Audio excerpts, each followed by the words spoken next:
여러분 안녕하십니까? 채말입니다. 아, 어제 오후부터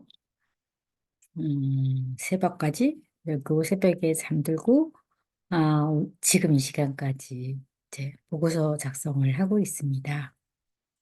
그러다 제가 로고아트웍을 설명하면서 왜 거기에 제가 심취할 수밖에 없었는지에 대한 내용을 설명드리는 것을 잊었다는 생각을 했습니다.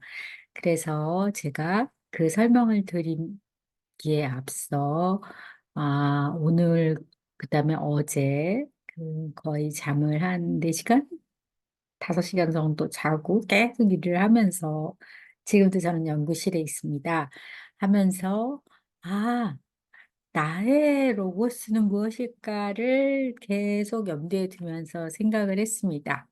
그러면서 아, 이렇게 내가 밤을 새우면서라도 써야 할 보고서, 그게 내게는 굉장한 의미였을 것이다. 그렇게 쓴 보고서가 정책이 되고 또는 아프리카에 그 선한 일을 할 수 있는 역할을 하는 보고서가 된다는 것에 나는 나무 같은 역할을 하는 존재로 살고 싶다는 그런 생각을 하면서 오늘의 로고스를 제가 나무로 이렇게 생각을 하고 예, 꼭 여러분들께 말씀을 드리고 싶었는데 이 늦은 시간에야 이제 잠이 났습니다. 제가 한번 경유를 해서 나무를 소개해 드리도록 하겠습니다.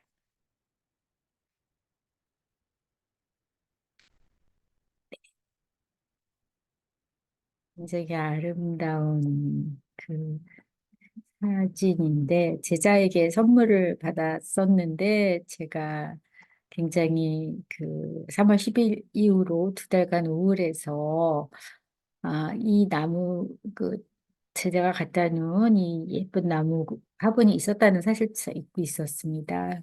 가끔 들려서 그냥 일 처리만 하고 나가곤 했는데 어제 와서 이거를 보면서 깜짝 놀랐어요. 시들어 가고 있는데 저를 기다렸는지 죽지 않고 있었습니다. 너무 감사했습니다. 그래서 밤새 제가 물에다가 물을 푹 담궈 놨더니 이게 살아났습니다. 그래서 제가 정말 대단하구나. 어린 그다음에 말할 수 없는 나무도 나를 기다렸구나. 얘가 내게 하고 싶은 말이 있었구나. 이런 생각을 하게 됐습니다. 그러면서 오늘 저는 나무를 생각하면서 계속 보고서를 썼습니다. 너무 보고서를 많이 쓰다 보니까 손가락이 저리고, 그다음에 이게 굳은 살이 배겨가고 있지만, 그래도 끊임없이 제자들을 위해서, 연구비를 받기 위해서 열심히 쓸 예정입니다. 열심히 하다 보면 나무처럼 하다 보면 누군가에게 나무도 되어줄 수 있고, 또 나는 그 나무를 보면서 행복할 수 있고, 그렇게 자란 나무들은 또 이 세상에 또는 우리나라에 좋은 역할을 할 수 있는 그런 존재들이 되지 않을까, 그런 바람으로 살고 있습니다. 그래서 오늘의 제 로고스는 나무입니다. 네. 상담이 아니라서 제가 구체적으로 설명은 안 드리지만 이후에 기회가 되면 왜 이렇게 로고스 발견이 가능한가에 대해서는 아마 이거는 오랫동안 공부를 해야 하는데 여러분들께 기회가 되면 설명을 드리고요. 제가 왜 이 로고 아트웍을 개발하게 됐는지에 대해서 잠시 썼던 기사가 있어 여러분들께 공유를 하도록 하겠습니다. 그리고 읽어드리는 것으로 오늘을 끝내도록 하겠습니다.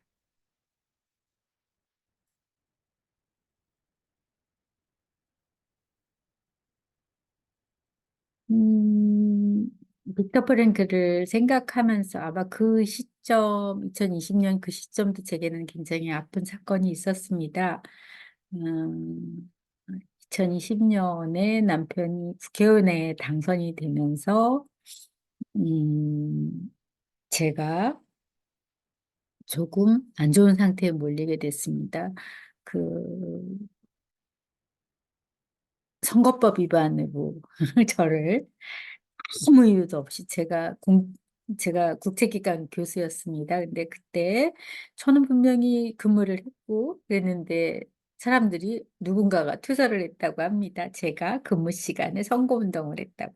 절대 그런 적이 없어서 그때 시달리면서 소송을 진행을 하게 되면서 썼던 그런 글입니다.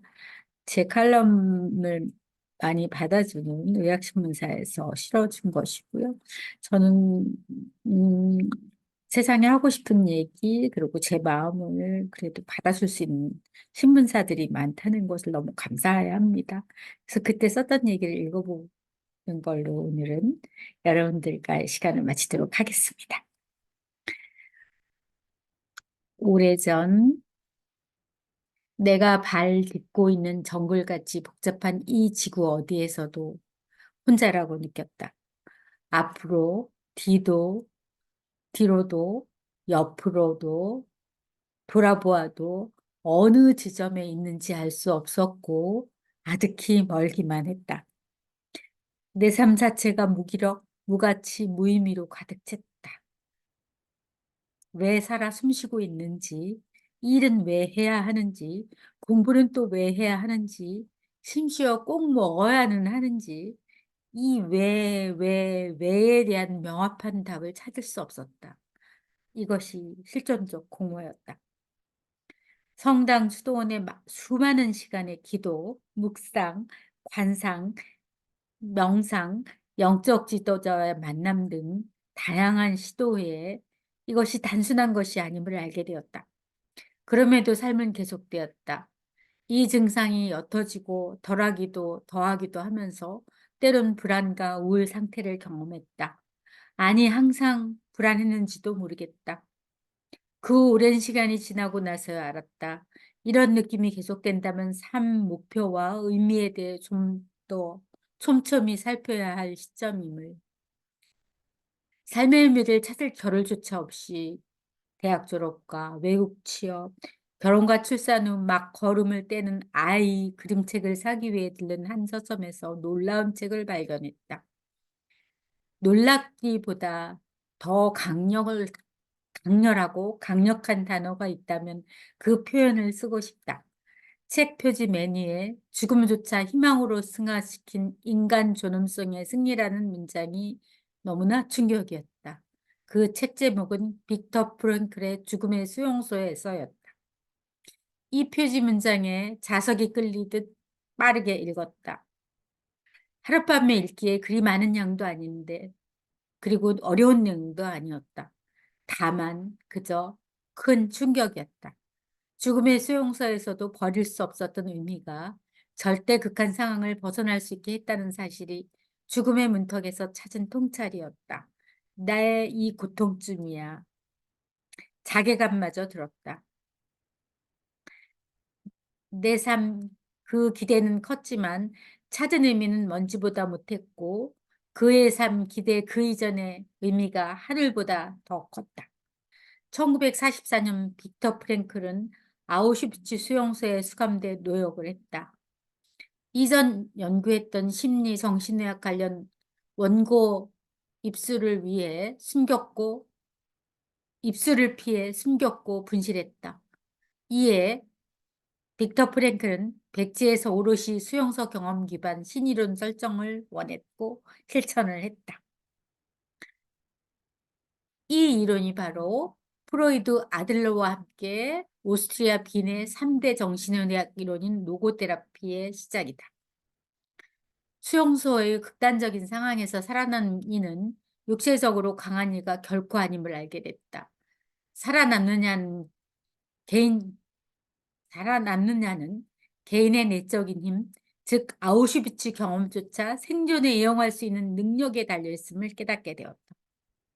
그는 니체의 말을 인용해 삶의 의미가 있는 사람은 삶에서 어떤 어려움도 견뎌낼 수 있다고 했는데 바로 이것이 로고테라피의 핵심 개념이다. 기본 원칙은 인간의 자유의지, 의미의 의지, 삶의 의지 세 가지이다. 현재 삶에 공허와 고통이 있다면 자기 의미와 가치를 스스로 재조명하고 깨달아야 할 시점이다. 내게 없는 그 무엇보다 있는 그 무엇에 더 가치를 부여해 삶의 의미를 찾아야 한다. 이를 통해 고통을 성취로 부족함, 죄책감을 성숙할 기회로 삶에 대해 삶의 일회성이 아닌 지금 여기에서 인센티브를 찾고 성숙, 최선 행동을 선택하는 비극적 낙관이 필요하다. 무엇보다 자신은 고유하고 특별한 존재임을 인식해야 한다. 이를 통해 자기와 거리두기, 이것이 바로 자기 객관화입니다. 자기 초월, 자기 초월은 이타적 사랑과 나눔이지요. 자기 초월이 가능하다면 당신은 이미 삶의 의미를 찾은 것입니다. 여러분은 삶의 의미를 찾으셨습니까? 아마도 많은 분들이 삶의 의미를 찾고 계실 거라고 생각을 합니다.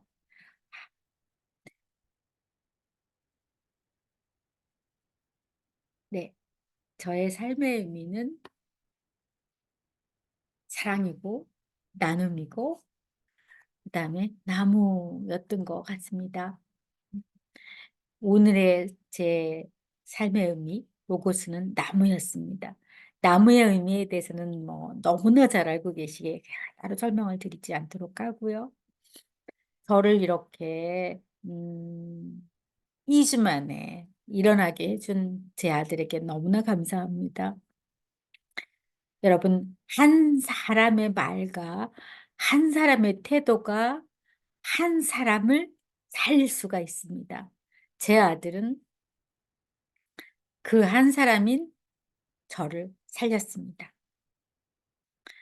제 아들에게 미안하고 고맙고 사랑합니다. 그리고 제 얘기를 들어주시는 여러분 모두에게 고맙고 사랑한 마음을 전합니다. 여러분, 오늘도 편안한 저녁 맞으시길 바라고 편히 주무시길 바랍니다. 안녕히 계세요.